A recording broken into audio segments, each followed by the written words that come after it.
بسم اللہ الرحمن الرحیم الحمد للہ رب العالمین والصلاة والسلام علی سید الانبیاء والمرسلین وعلی آلہ وصحبہ اجمعین اما بعد قال النبی صلی اللہ علیہ وسلم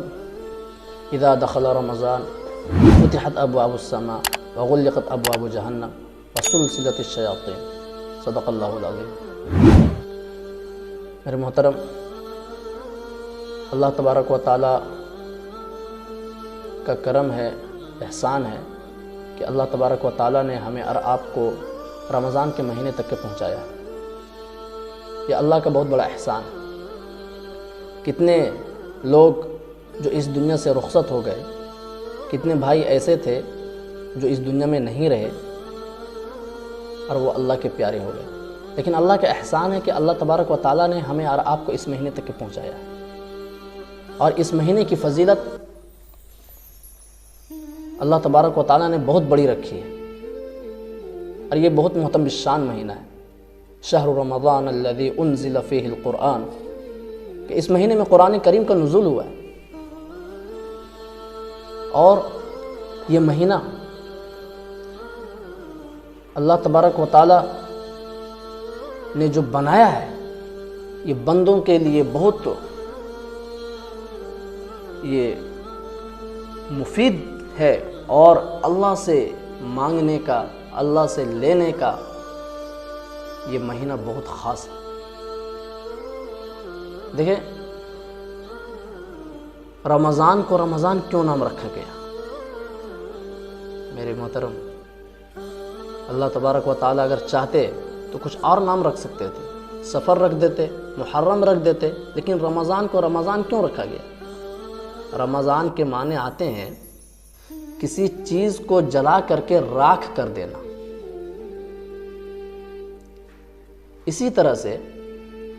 اللہ تبارک و تعالی انسانوں کے گناہوں کو جلا کر کے راکھ کر دیتے ہیں، یعنی انسان جو گناہگار ہوتا ہے اور اللہ تبارک و تعالی اس کے گناہوں کو ایسا جلا دیتے ہیں کہ وہ انسان پاک ہو جاتا ہے، گناہوں سے وہ پاک ہو جاتا ہے۔ تو اتنا محترم بالشان مہینہ ہے، تو اس مہینے میں ہم اللہ کی رحمت سے محروم نہ رہیں، اور آپ صلی اللہ علیہ وسلم ارشاد فرما رہے ہیں اذا دخل رمضان فتحت ابواب السماء، کہ جب رمضان کا مہینہ داخل ہوتا ہے، جب رمضان کا مہینہ آ جاتا ہے، فتحت ابواب السماء، آسمان کے دروازے کھول دیے جاتے ہیں، یعنی جنت کے دروازے جو ہیں وہ کھول دیے جاتے ہیں، وغلقت ابواب جہنم، اور جہنم کے دروازے جو ہیں وہ بند کر دیے جاتے ہیں، وسلسلت الشیاطین، اور شیاطین کو جو ہے اس کو قید کر دیے جاتے ہیں۔ میرے محترم، ہم اور آپ 11 مہینے کماتے ہیں، اور ایک مہینہ جو ہے وہ اللہ کے عبادات میں ہم گزار نہیں سکتے، لیکن ہمارا اور آپ کا جو رویہ ہے، ہم نے جو اپنا سسٹم بنا کر کے رکھا ہے، جس طرح سے 11 مہینے ہم کما رہے ہیں، جس طرح سے ہمارے 11 مہینے دکانداری جو چل رہی ہے، جس طرح سے ہم چلا رہے ہیں، اسی طرح سے ہم اس مہینے کی اہمیت نہیں دیتے، اور ہو بہو جس طرح سے 11 مہینے ہم نے کمایا ہے، اسی طرح سے اس مہینے میں بھی ہم کماتے ہیں اور اس کو گزار دیتے ہیں، اور عبادات سے محروم رہ جاتے ہیں۔ تو ہر انسان یہ کوشش کرے کہ اپنے دکانوں کو وقت پر بند کرے، وقت سے کھولے، اور جتنا ہو سکے زیادہ سے زیادہ اپنے وقت کو مسجد میں لگائیں، اپنے وقت کو اللہ کی یاد میں لگائیں، اللہ سے مانگنے میں لگائیں، اللہ سے گڑ گڑانے میں لگائیں، اللہ سے اپنے گناہوں کی معافی کرنے میں لگائیں، تلاوت کلام اللہ میں لگائیں۔ قرآن مجید جو ہے وہ اس مہینے میں اللہ تبارک و تعالی نے نازل فرمایا، اور اس قرآن کریم کا تلاوت کرنا، ایک حرف انسان اگر پڑھتا ہے تو اس کی 10 نیکیاں لکھی جاتی ہے۔ میرے عزیزو، آج انسان ان سب چیزوں سے دور ہوتا جا رہا ہے۔ تو ہم اور آپ یہ کوشش کریں کہ جتنا ہو سکے اپنے وقت کو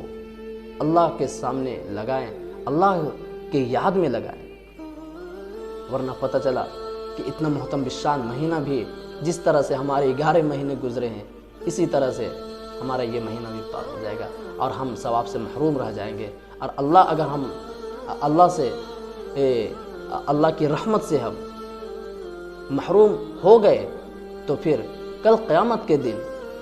اللہ جب ہم سے سوال کرے گا، اور اس وقت اللہ تبارک و تعالیٰ جب ارشاد فرمائے گا کہ میں نے تم کو رمضان کے مہینے تک پہنچایا تھا، رمضان کے مہینے میں تم نے کیا کیا؟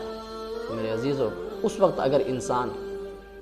خون کے بھی آنسو روئے گا تو اس کا کوئی فائدہ ہونے والا نہیں۔ اور اللہ تبارک و تعالیٰ نے انسانوں کو بتایا بھی ہے، پیدا کر کے یوں ہی نہیں چھوڑا ہے، بلکہ اس کو بتایا ہے، نبی کا طریقہ بتایا ہے۔ نبی علیہ الصلوۃ والسلام اور آ کر کے اپنے تمام چیز کو بتائے ہیں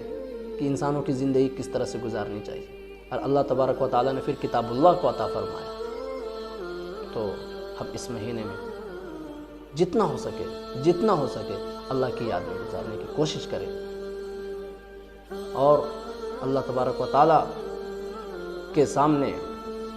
ہم اپنی گناہوں کی تلافی نہیں کروا پائے تو ہماری یہ بہت بڑی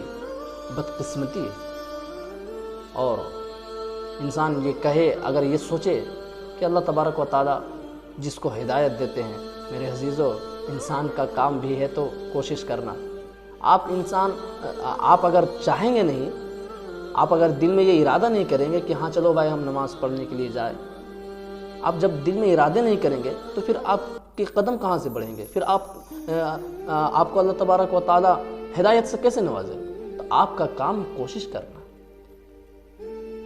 تو انسان کا کام کیا ہے؟ اللہ تبارک و تعالیٰ نے انسانوں کو ظاہر کا مکلف بنایا ہے، تو انسان اپنے